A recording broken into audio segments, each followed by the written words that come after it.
हम सबको लगता है कि हम महाभारत की कहानी जानते हैं। एक राजपाट, दो भाइयों के परिवार और एक महाविनाशक युद्ध। पर क्या हो अगर मैं कहूं कि इस पूरी कहानी की जड़, इसकी नींव वो है ही नहीं जो हम आज तक समझते आए हैं। आज हम पांडवों और कौरवों के वंश में छिपे एक ऐसे गहरे राज से पर्दा उठाएंगे जो शायद सब कुछ बदल देगा। ये सवाल ही अपने आप में पूरी कहानी को पलट देता है ना? हम सब जानते हैं कि धृतराष्ट्र और पांडु भाई थे, जिससे कौरव और पांडव कजिन्स बने। पर क्या हस्तिनापुर के राजा विचित्रवीर्य ही सच में उनके पिता थे? इसका जवाब हमें शाही महल से बहुत दूर एक महान और शक्तिशाली ऋषि के वंश की ओर ले जाता है। तो इस सफर में हम एक ऋषि के रहस्य से शुरुआत करेंगे, फिर जानेंगे एक साधारण केवट की बेटी की असाधारण किस्मत के बारे में।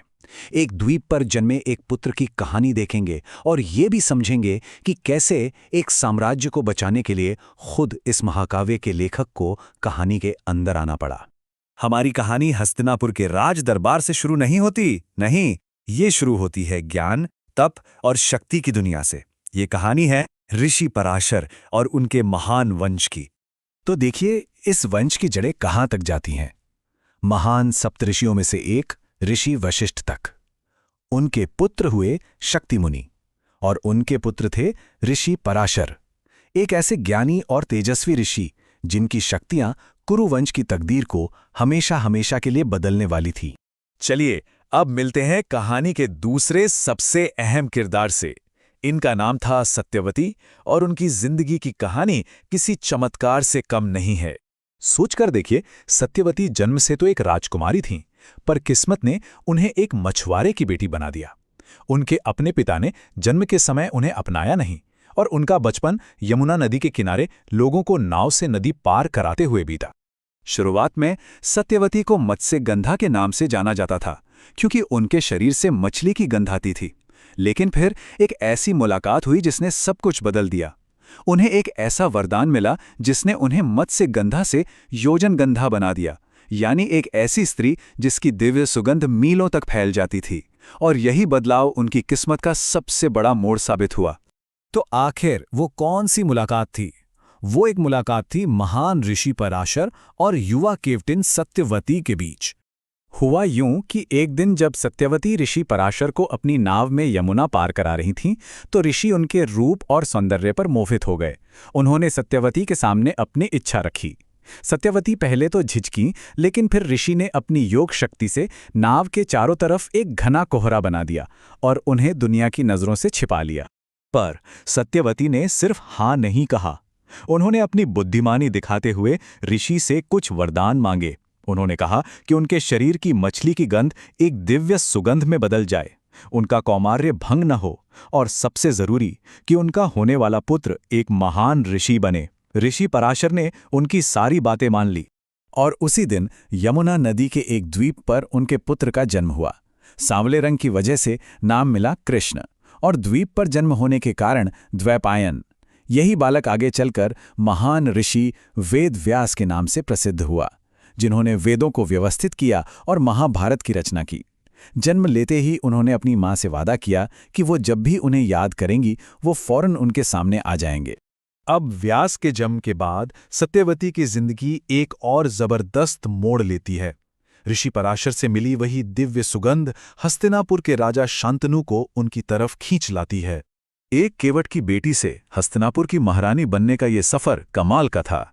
राजा शांतनु ने शादी का प्रस्ताव रखा तो सत्यवती के पिता ने शर्त रख दी कि सत्यवती के बेटे ही राजा बनेंगे। इस एक शर्त को पूरा करने के लिए शांतनु के महान पुत्र देवव्रत ने इतिहास का सबसे बड़ा त्याग किया। उन्होंने राजपाट त्याग दिया और जीवन भर ब्रह्मचारी रहने की भीषण प्रतिज्ञा ली, जिसके बाद वो भीष्म कहलाए। पर किस्मत को शायद कुछ और ही मंजूर था। राजा शांतनु से सत्यवती के दो बेटे हुए, चित्रांगद और विचित्रवीर्य। लेकिन दोनों की ही बिना कोई संतान पैदा किए जवानी में ही मौत हो गई। अचानक महान कुरुवंश खत्म होने की कगार पर आ खड़ा हुआ। सिंहासन खाली था और भविष्य बिल्कुल अंधकार में। और इस घोर संकट की घड़ी में रानी सत्यवती को याद आया अपना वो पहला बेटा, जिसे उन्होंने सालों पहले जन्म दिया था, वो महान ऋषि जिसने वादा किया था कि वो एक बुलावे पर चले आएंगे। उस समय वंश को आगे बढ़ाने के लिए एक प्राचीन प्रथा थी, जिसे नियोग कहा जाता था। इसके मुताबिक अगर कोई राजा बिना संतान के मर जाए तो उसकी विधवा किसी नियुक्त पुरुष के द्वारा संतान पा सकती थी, ताकि वंश चलता रहे। और बस सत्यवती ने आंखें बंद की और अपने पहले बेटे महान ऋषि वेदव्यास का मानसिक रूप से आह्वान किया। अपने वादे के मुताबिक व्यास अपनी मां के सामने प्रकट हो गए। सत्यवती ने उनसे कुरुवंश को बचाने के लिए विचित्र वीर्य की दोनों विधवाओं अंबिका और अंबालिका के साथ नियोग करने की प्रार्थना की। और इस नियोग से जो हुआ उसी ने कुरुवंश का भविष्य लिख दिया। जब व्यास पहली रानी अंबिका के पास गए तो वो उनके तेजस्वी रूप से डरकर अपनी आंखें बंद कर लेती हैं। नतीजा, उनका बेटा धृतराष्ट्र जन्म से अंधा पैदा होता है। दूसरी रानी अंबालिका डर के मारे पीली पड़ जाती हैं और उनका बेटा पांडु कमजोर पैदा होता है। आखिर में एक दासी को भेजा जाता है जो बिना डरे आदर के साथ व्यास के पास जाती है और उसका बेटा विदुर एकदम स्वस्थ और बुद्धिमान पैदा होता है। तो अब सारे धागे एक साथ जुड़ते हैं और हमारे सामने आती है कुरुवंश की वो असली वंशावली जिसके लिए महाभारत का युद्ध लड़ा गया। तो यहां है वो सबसे बड़ा रहस्य। धृतराष्ट्र और पांडु के बायोलॉजिकल पिता राजा विचित्रवीर्य नहीं बल्कि महान ऋषि वेदव्यास थे। इसका सीधा सा मतलब ये है कि पांडवों और कौरवों के असली दादा कोई राजा नहीं बल्कि ऋषि पराशर थे। और अगर हम एक पीढ़ी और पीछे जाएं तो ये वंश सीधे महान सप्तर्षि वशिष्ठ से जुड़ता है। तो जिस सिंहासन के लिए इतना बड़ा युद्ध हुआ उस पर हक जताने वाले असल में राजाओं के नहीं बल्कि ऋषियों के वंशज थे। ये इस पूरी कहानी की शायद सबसे हैरान करने वाली बात है। वेदव्यास जिन्होंने महाभारत की कहानी रची, वो सिर्फ एक बाहर से कहानी सुनाने वाले नैरेटर नहीं थे। वो तो उस कहानी के केंद्र में थे जिसे वो लिख रहे थे। वो उन सभी हीरो और विलन के असली दादा थे जिनकी किस्मत का लेखा जोखा उन्होंने खुद लिखा। तो ये सारी जानकारी हमें एक आखिरी और बहुत बड़े सवाल पर लाकर छोड़ देती है। अगर महाभारत के नायक एक शाही खानदान से नहीं बल्कि एक आध्यात्मिक वंश से आते हैं तो हस्तिनापुर के सिंहासन के लिए उनकी लड़ाई क्या सिर्फ जमीन और सत्ता की लड़ाई थी, या फिर ये कर्म, धर्म और नियति का एक कहीं ज्यादा गहरा आध्यात्मिक खेल था? ये एक ऐसा सवाल है जो इस महाकाव्य को और भी ज्यादा रहस्यमयी बना देता है।